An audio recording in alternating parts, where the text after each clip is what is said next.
What's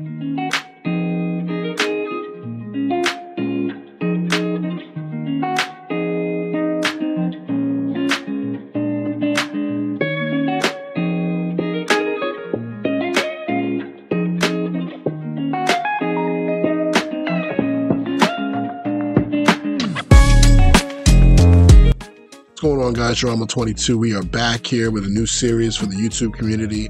We're going to follow the 3-4 Wade Phillips defense through actual CFM 32-man league. The Mel League is the name of the league. MEL. Seems like a really good league. One of the guys who are a part of my Patreon is also part of the coordinator crew. We've been talking about things and getting things taken care of, and then he also sent me an invite to play in his league, man. So I'm really excited about it. We went through the off season the past couple days, had the draft, everything there. So the New York Giants, I'll be running the 3-4 Wade Phillips defense.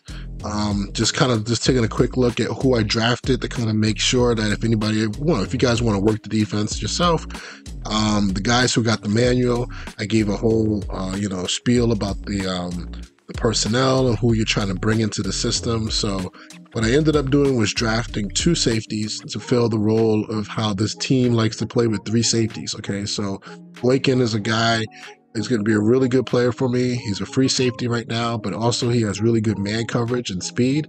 So he's going to end up playing some man-to-man on the slots when we get into the single package, which is a specific package that Wade used to run, where it was basically running your base defense out there versus 11 personnel and putting a corner in at safety. And you would play basically 3 corners and 1 safety and play man-to-man. And that's 3 corners would line up against the 3 wide receivers. Now, I don't need to necessarily do that because we have a safety who can play man-to-man. It's not like that Buda Baker, okay? On this team right now, I don't really have a good nickel that I trust. So I think I'm going to use this guy in that role. So even though he's only a normal dev, he's an 81 overall. He has really good awareness, so he's going to be pretty good. I moved McKinney over to strong safety. He's a little bit of a bigger body, slower guy. Hopefully he can kind of fit the role of playing sometimes man, the tight end, getting down into the box for me sometimes. All right, so that's hopefully a good role for him. And then the other safety I drafted as a rookie, is a good player, 73 overall, normal dev, but you know what? He's going to get time in my system. He's going to be the 3rd safety when I get into my dime 2-3-6 package, okay?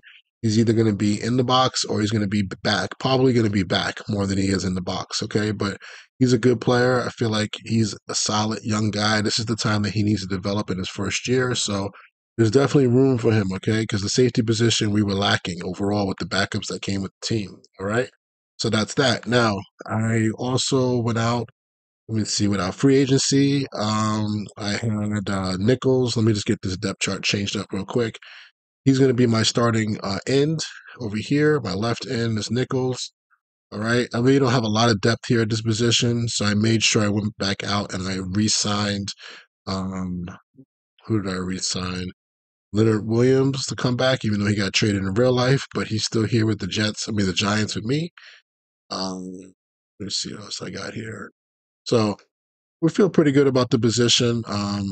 Again, in this defense, that position it's not necessary to be killers, but I do want guys with good speed, 72 speed, 74 acceleration, and then guys that can rush the passer. Because a lot of times the scheme is going to be that it's going to be 5-on-5, right? And you want to get some block sheds, okay? So Dexter Lawrence is the man in the middle. He's going to be on the field all the time. Most of the times in this system, your middle BT will come out of the game, but he's so special and can rush the passer that we're going to keep him out there, obviously, all the time, okay?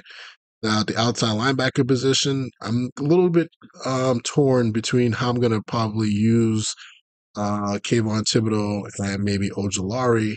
Again, the right side outside linebacker is pretty much going to be the pure rusher pretty much all the time. Ojulari is actually in his contract season, so he needs to have a good year.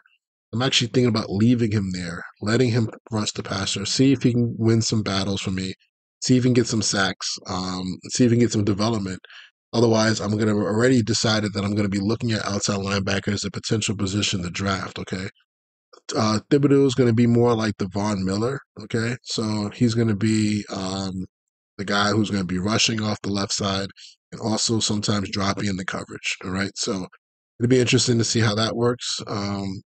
And if it doesn't work out with Ojulari, I'll probably just switch him and let Thibodeau be the guy to rush. I have Isaiah Simmons, obviously, at the inside linebacker spot. This is a huge guy. He's going to be on the field for me all the time, right? So that's pretty much the core, okay, of the defense. And I think this setup right here, oh, the DBs, and brought back Adoree Jackson. Right? I needed to. Kind of overspent a little bit, but I needed a guy who could play man in this system because we'll be playing a lot of man to man.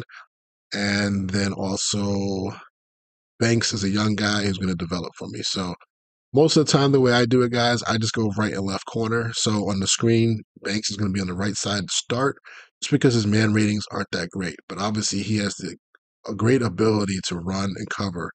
Um, I really don't want, you know what? I should probably just let him play that left side of the screen. He's not going to get better unless he gets opportunities, right? So let's just do that right now. I'll put Banks over here. I'll let Dory Jackson stay on the right hand side. And then, like I said, I don't have a good nickel. I'm thinking about taking Boykin and making him my nickel. I don't know if I'm gonna do it full time, but I'll start right now. Just play a game or two, see how it is, and then I might move him into the nickel role. All right, so that's pretty much it, guys. I think this is a good setup. I feel like this defense is going to be pretty good. If you guys are interested in what I'm doing on offense, I'll make another video about that. But I'm pretty much running Mike McCarthy's West Coast scheme, or AKA the Texas Coast. But it's going to be more based off of what he did back in 2010, 11, the earlier days with Aaron Rodgers. He actually had a fullback in his system. So that kind of fits what I do with the 49ers, my other franchise. He actually put fullbacks in the backfield and ran the ball. So that'll be interesting. I'll take a look at that more later. But just kind of want to put this video out here to kind of give you an idea of what's coming. I should be playing a game either tonight or tomorrow. Anytime you see the Giants playing on my stream, you guys know I'm using the 3-4 Wade Phillips scheme. And then once I get into the off season for the 49ers, I will either fully commit to I'm really kind of using a lot of the Jim Schwartz Y9 scheme already. So if you guys want to get a little bit of a preview, just watch my 49ers games. But I think the scheme that he runs is going to be a little bit more detailed to how he likes to call his coverages, especially on third down. So my personal defense is a little bit more, or I would call it. Again, I'm a DB guy, so I have my own theory on how to call certain things. But that Jim Schwartz scheme is very much so aligned the same way because we have overlap, obviously. Okay, so but from the front standpoint, it's the best way that I can work the 4-3 wide defense done correctly. In Madden, which requires you not to always be in a 4-3 wide. Just so you know, 4-3 wide 9 doesn't mean you're in the wide 9 every play. A lot of people have a lot of misconceptions about that. It actually has variety of fronts, variety of even odd fronts. It's not just the wide 9. You can't just sit in the wide 9. That could be the biggest secret, honestly. Wide 9 doesn't mean you sit in the wide 9 all day. It just means that that's how you start. That's what you like to do, but it doesn't mean that that's actually your defense that you run all game long. Okay, so it's more about the philosophy of being that attacking style defense, getting in people's faces, being aggressive, playing man, playing match. That's probably even just as important as it is in today's game about what your front looks like. Okay. All right. Anyway, just want to make this video for you guys, man. Hope you guys just like this. Let me know if you want to see more of this type of stuff, guys who are interested in the 3-4 system. I think it'd be cool. You guys can sit back and make comments on the videos. A lot of times I put my stuff unlisted, but then they're always going to be in a playlist. So just look for the playlist. It's going to be a 32 online franchise playlist that's public. It says Mel League. It's there. Just click on the playlist, and then you can get all the games there. The games that I think when I played against a good opponent. When I say a good opponent, I mean like somebody who's somebody who I think can highlight how good the league is in all my leagues. I'll post those games. I think it'd be good games for you to watch. I'll make those public sometimes just so you guys get a preview of like, hey, this is a good game. And maybe you want to mimic some of the stuff that I'm doing or some of the stuff the other guy's doing. I play a guy who's a cheesehead and just, spamming all the stuff that works in the game. I keep those things unlisted and I just keep them in my file, but you can always access them. All right. All right, guys. Drama 22 signing off. Peace.